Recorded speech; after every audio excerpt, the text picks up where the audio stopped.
प्रेम से बोलिए संत सम्राट सदगुरु कबीर साहेब की जय। कबीर नामं पर्णं पुनीतं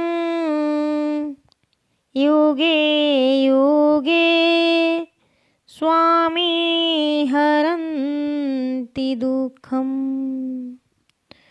दातार मुक्तं पुरुषं पुराणं चरणारविन्दं सततं नमामि। चरणारविन्दं सततं नमामि। ध्यानमूलं गुरुर्मूर्ति पूजामूलं गुरुपदम्। मन्त्रमूलं गुरुर्वाक्यं मोक्षमूलं गुरुकृपा। मोक्षमूलं गुरुकृपा। आत्मीय बंधुओं, श्रद्धामूर्ति माताएं एवं बहनों,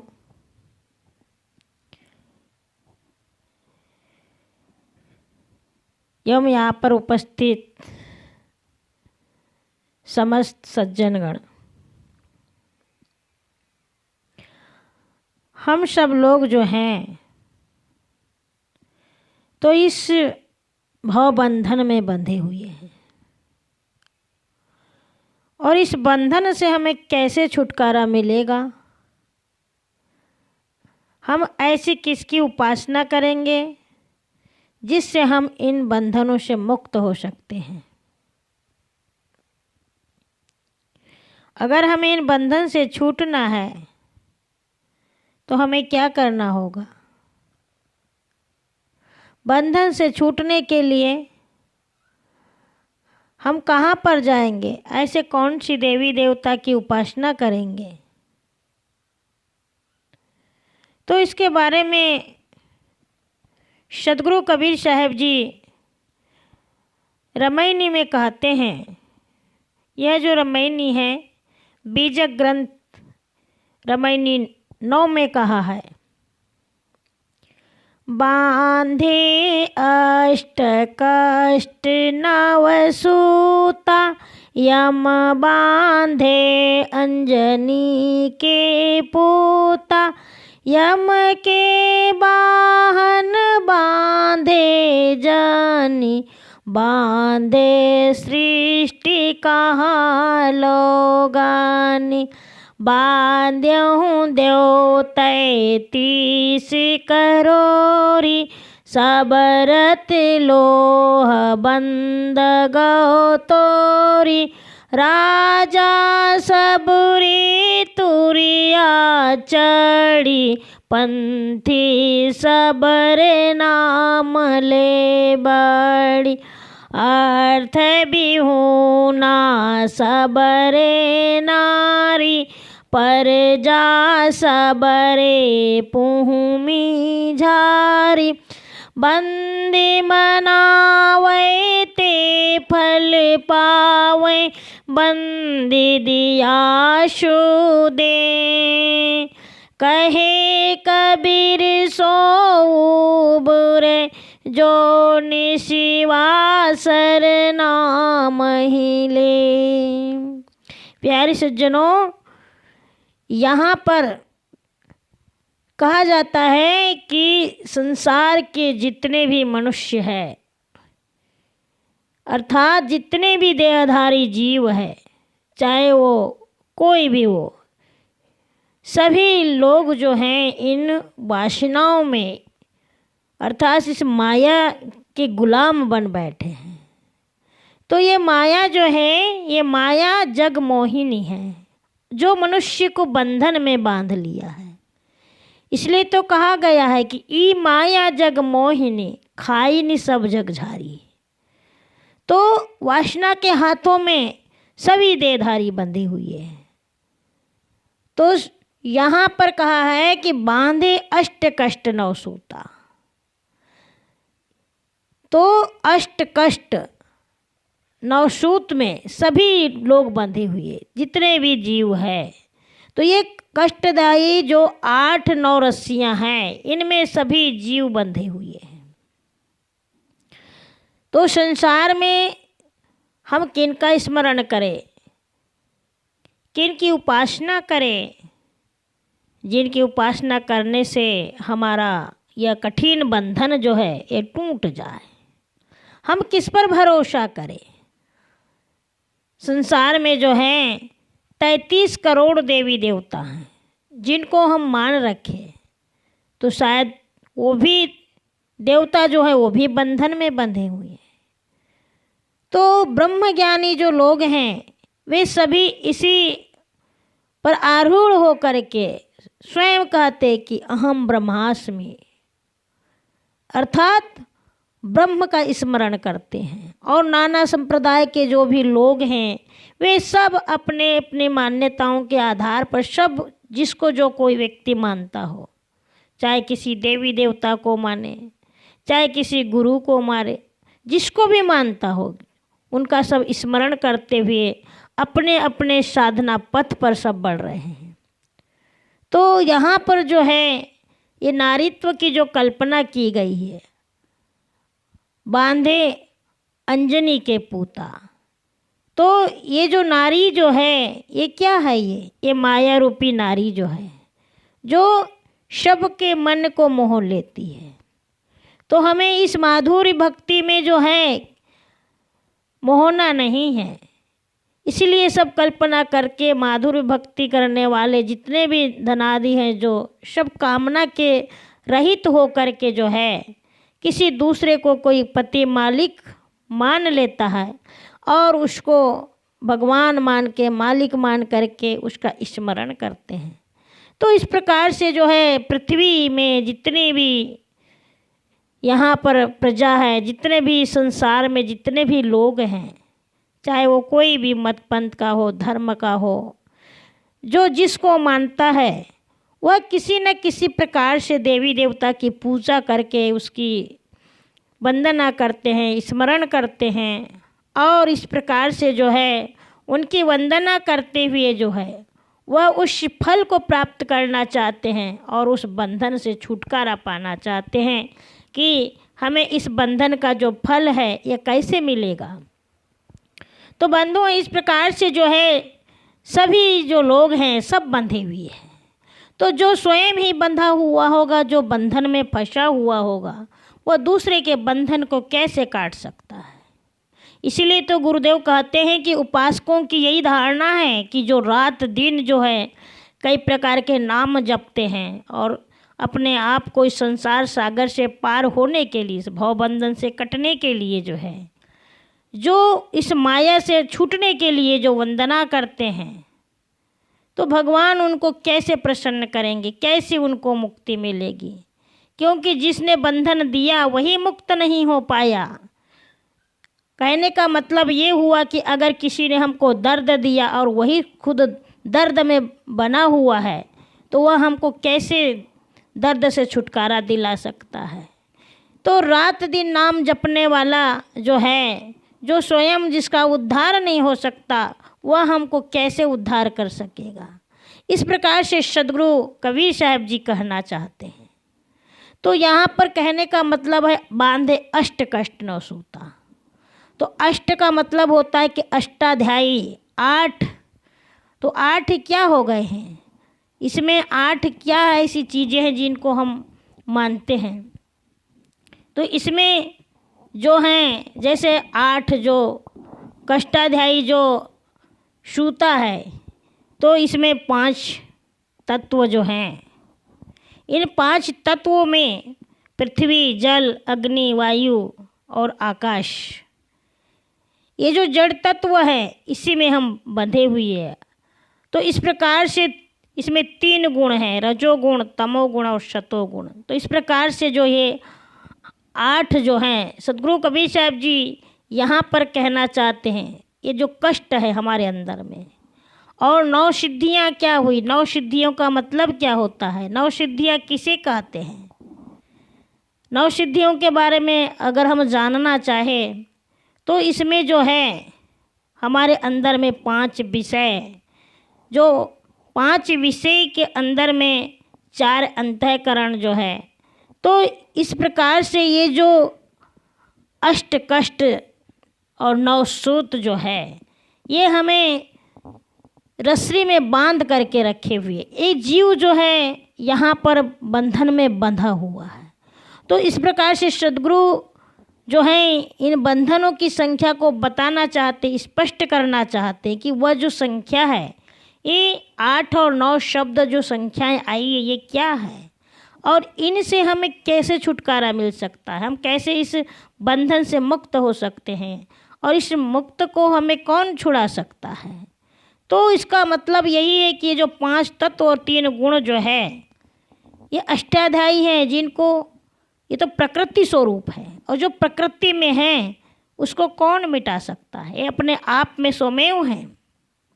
और 8 सिद्धि जो है, जैसे हठ योग 8 अंग जो है, तो इसी प्रकार से इनमें 9 की संख्या में गिना जाता है, जिसमें 5 विषय रूप, रस, गंध, शब्द और स्पर्श, और इसी प्रकार से 4 अंतःकरण हैं, मन, चित्त, बुद्धि और अहंकार।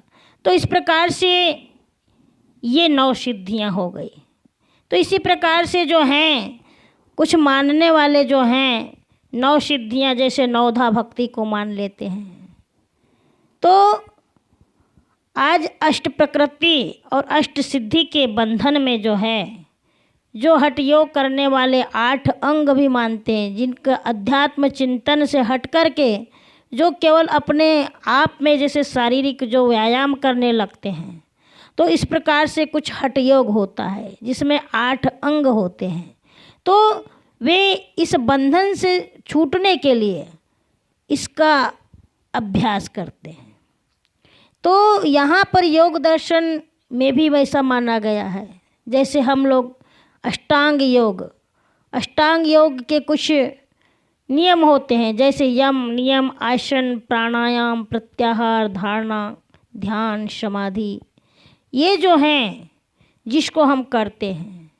और इसी में जो है ये 5 विषय, 4 अंतःकरण, नवधा भक्ति जो है, इसमें जो है हम फंस करके हम इसको मानने के लिए और इसी प्रकार से इस नवधा भक्ति को करने के लिए जो है हम जो बंधन प्रद हो जाते हैं, तो इससे हमारी सिद्धि करने से जो है तो यह भवबंधन से दुख नहीं हो सकते।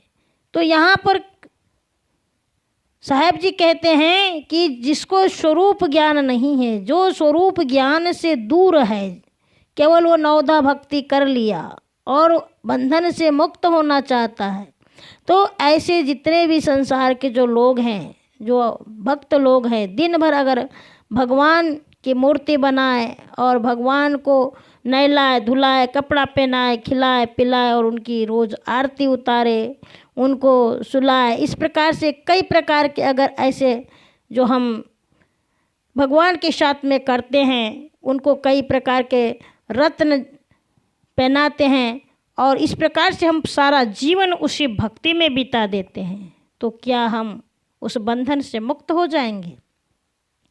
हमें यहाँ पर समझना होगा, क्यों कि यह जो जीव जो है ये बंधन से कैसे छूटेगा। हमारे अंदर में एक मन है और ये मन के अंदर में बहुत सारी वासनाएं भरी हुई है, और यह मन जो है एक अविद्या रूपी विषय वासनाओं के चक्कर में पड़ा हुआ है, जहाँ पर कई प्रकार की जो विषय वासनाएं जो है यह इस जीव को बांधी हुई है। तो जीव जो है इसी में बंधा हुआ है और यही यम है।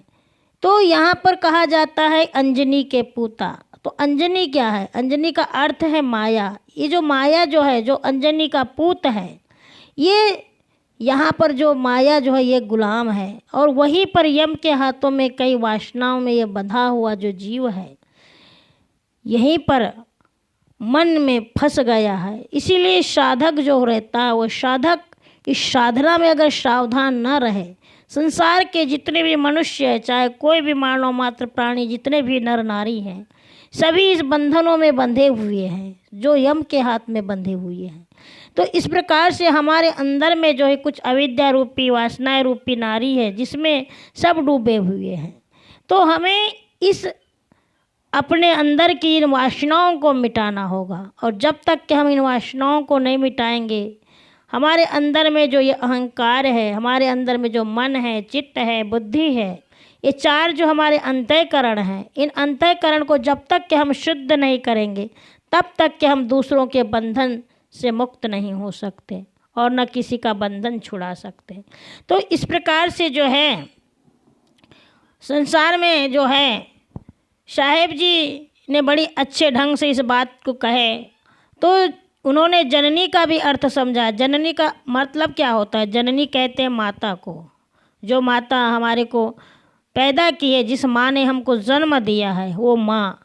तो इस प्रकार से संसार के अंदर में जितने भी मतलब सृष्टि की रचना हुई है तो कोई कहीं बाहर से नहीं हुई, उसको जननी, जन्म देने वाली, जन्मदायिनी जो है वो माँ है। तो सारे संसार की सृष्टि की रचना जो है, जो भी जितने भी सब मनुष्य आए हैं, ये सब इसी यम के हाथों में बंधे हुए हैं, अर्थात इस माया रूपी वासना के चक्कर में सब फंसे हुए हैं।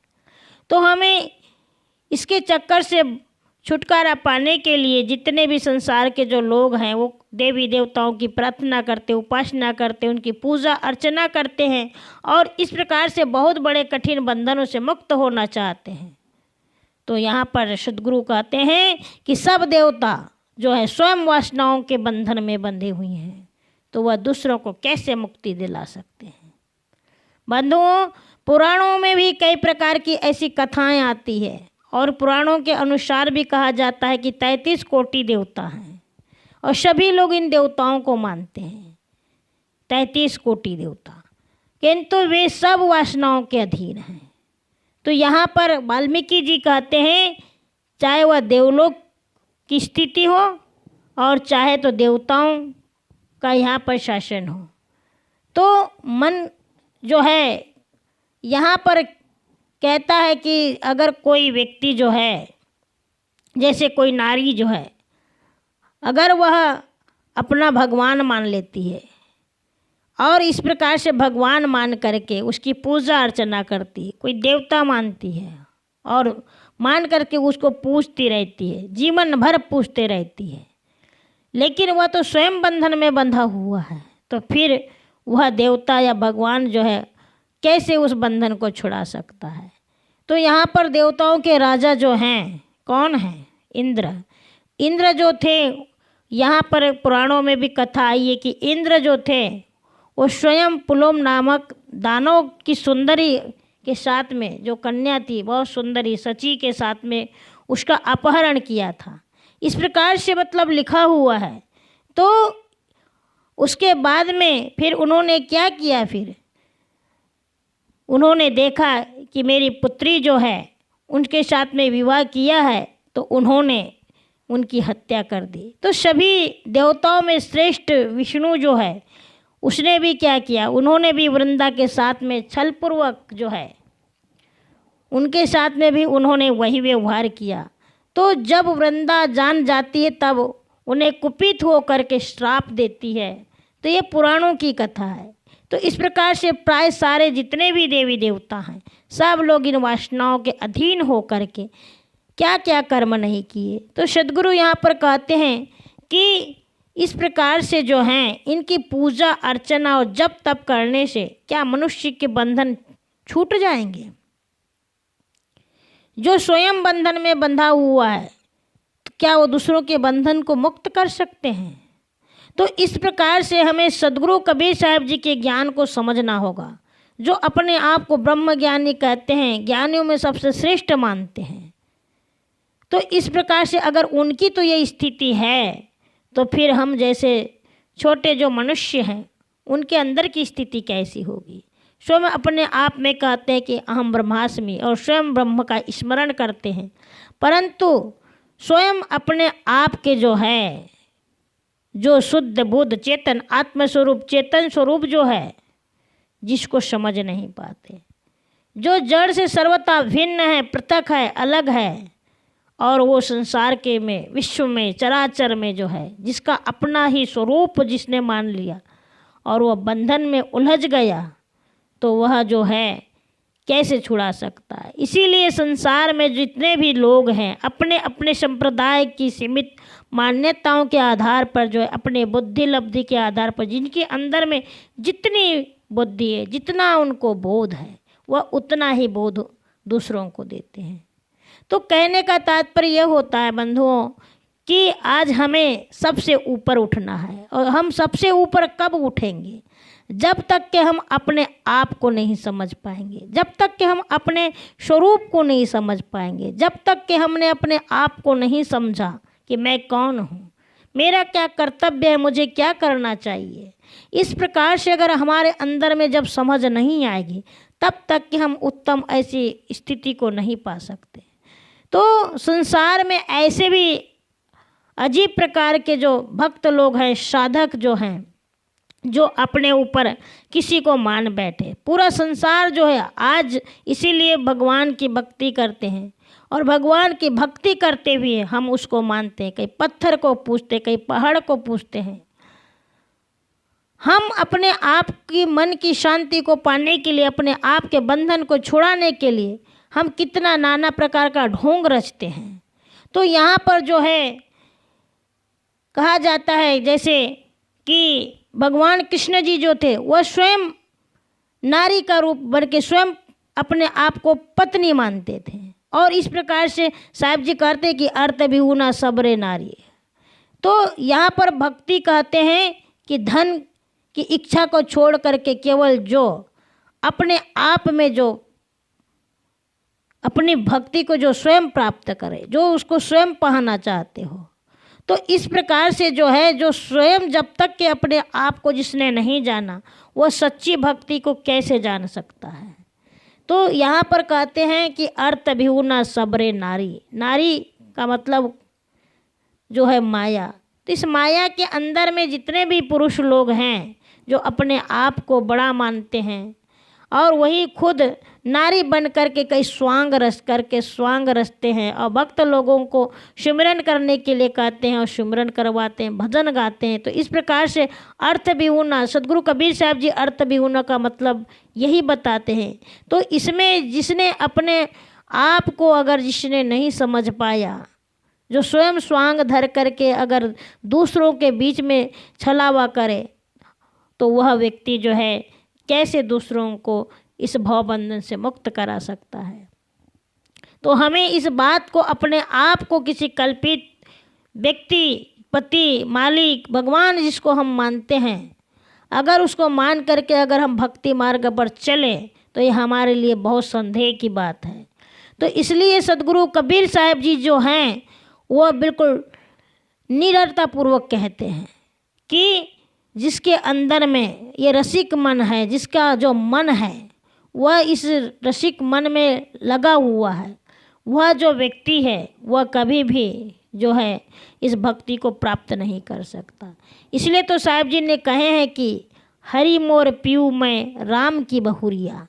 यहाँ पर सदगुरु कबीर साहब जी कहते हैं कि मैं तो ऐसा रस पिया, ऐसे राम की भक्ति में सम्मिलित हुआ कि मेरे अंदर में जितने भी कुसंस्कार है, ये सारे कुसंस्कार को जीवन से निकाल कर फेंक करके ऐसे भक्ति को मैंने प्राप्त किया है, जिससे जो है आज मेरे जीवन का उद्धार हो गया। तो इसी प्रकार से हमें भी जो है इन भक्ति के मार्ग पर चलना है, और भक्ति के मार्ग पर चल करके हमें अपने जीवन का उद्धार करना है। तो यहाँ पर जो है इसीलिए तो कहे कि बहु बंधन से बांध दिया एक बेचारा जीव। तो ये बहुत बड़े बंधन में बंधा हुआ ये जो जीव है, इन बंधनों से कैसे मुक्त हो सकता है? ये स्वयं ही अगर बंधा हुआ है तो ये बंधन से छुटकारा कैसे पाएगा? तो हमारे अंदर में जब तक के विवेक ज्ञान नहीं होगा। हमारे अंदर में जब तक के ज्ञान नहीं आएगा, हमारे अंदर में जब तक कि हमारा जो मन है जब तक अपने आप को नहीं जानेगा, नहीं समझेगा, तब तक कि इस भवबंधन से नहीं छूट सकता। तो हमें इस भवबंधन से छूटने के लिए हमें संत विवेक जनों के पास जाना होगा। विवेक संतों का मतलब संग करना होगा। इसीलिए तो कहते हैं कि संगत कीजे साधु की, हरे और की व्याध, ओछी संगत क्रूर की, आठों पहर उपाद। तो बंधुओं, हमें संगत किसकी करना है चाहिए? सच्चे संत की, जो हमें इस सद्मार्ग की ओर लेकर के जाए। हमारे अंदर के जितने भी बंधन हैं, इन बंधनों को काटे, हमारे बंधनों को समझे। तो ऐसे सद्गुरु जो हैं, उन सद्गुरु की भक्ति करे।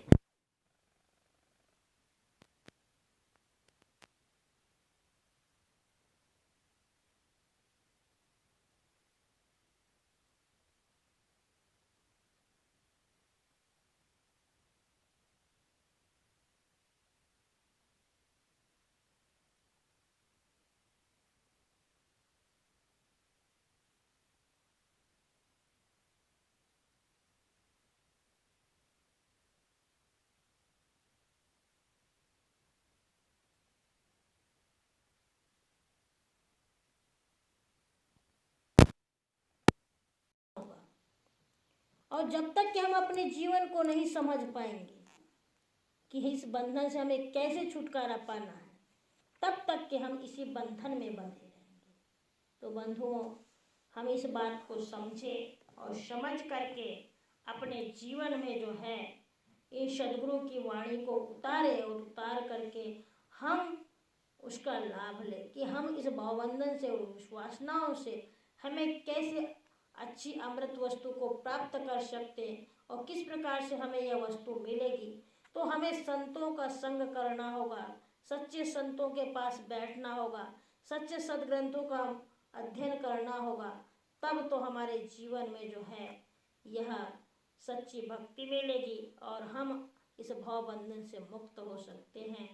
तो यहीं पर हम अपने वाणी को विराम देते हैं। बोले संत सम्राट सद्गुरु कबीर साहेब की जय।